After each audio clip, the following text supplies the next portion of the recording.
Hi, welcome to Math Like TV. Ngayon po ang video ito, aking tuturo sa inyo paano ang pagkuha ng domain and range sa rational functions. Tapusin niyo lamang ang video ito upang kayo ay mayroong matutunan. Ngayon, ating munang alamin ang rational functions. A rational function is a function of the form of f of x equals n of x over d of x, where n of x and d of x are polynomial functions and d of x should not be equal to 0. Yan po ang form ng rational functions. Ngayon, ano naman ang ibig sabihin ng domain? When we say domain, the domain of a rational function f of x equals n of x over d of x is all the values of x that will not make d of x equals to 0.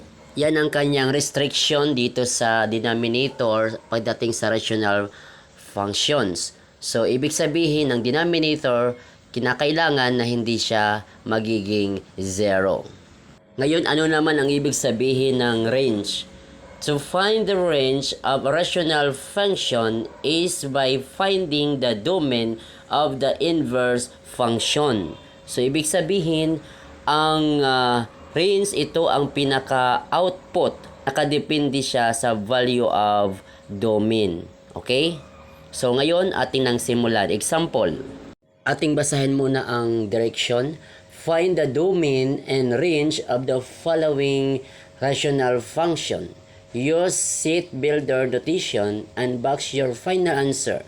Show your solution.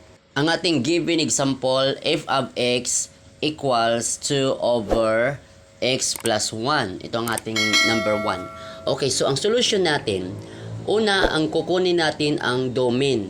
Okay, itong denominator na x plus 1, ating siyang equate to 0. So now, that is x plus 1 equal to 0. Next, transpose natin itong positive 1 dito sa kabila, sa may 0. That is, x is equals to, mula positive, magiging negative. Okay, that is negative 1.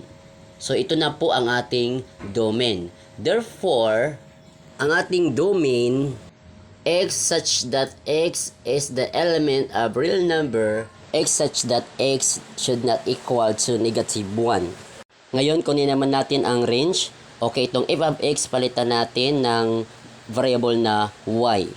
Yan na po ang kanyang equation, y equals 2 over x plus 1.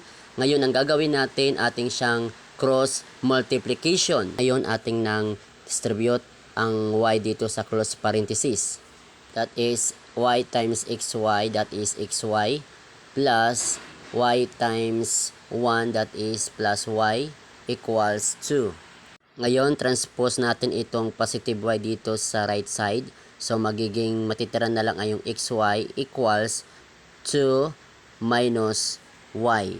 Then, divide natin both side by y. So, ang maiwan na lang dito ay yung x. So, ang answer niya dito ay x equals 2 minus y over y. Ating notation dito sa range. Therefore, y such that y is the element of real number except y is not equal to 0. Yan po ang ating notation sa range. Kaya itong y sa denominator, hindi pwede siya maging 0. Okay? So, yan po ang ating solution sa number 1 na given. Okay, ngayon number 2 na given example, f of x equals 3x over x plus 3.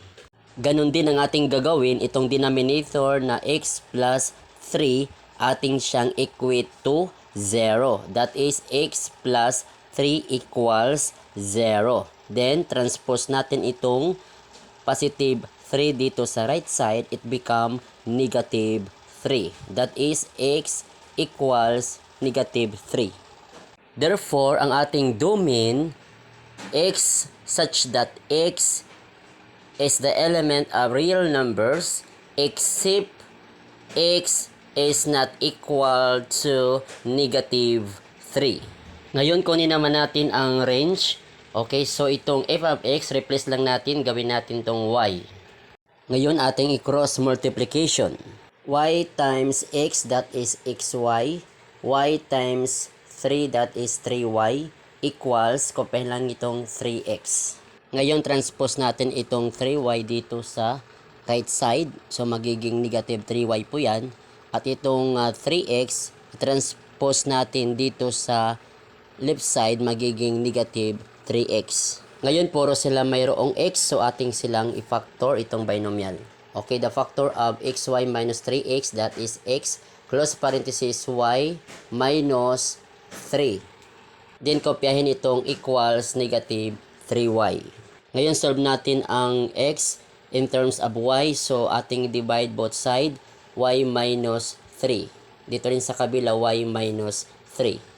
Ngayon, cancel out na itong y minus 3. So, ang naiwan na lang dito ay yung x. Then, equals negative 3y over y minus 3. Okay, the value of x is equals negative 3y over y minus 3. Ngayon, itong denominator, equate natin to 0. Y minus 3 equal to 0. Then, transpose natin itong negative 3, magiging positive 3. That is, y is equal to positive 3.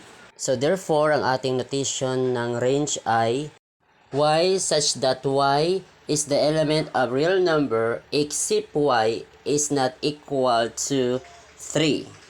Yan po Kamat Like TV. Kaya ngayon, kung mayroon kang natutunan, pakipindot naman ang like. At kung bago ka pa lamang sa aking channel, pakipindot naman ang subscribe, maging ang bell notification upang ikaw ay laging naka-update sa mga bagong video ni upload sa aking channel na ito. Maraming salamat po sa inyong panunood.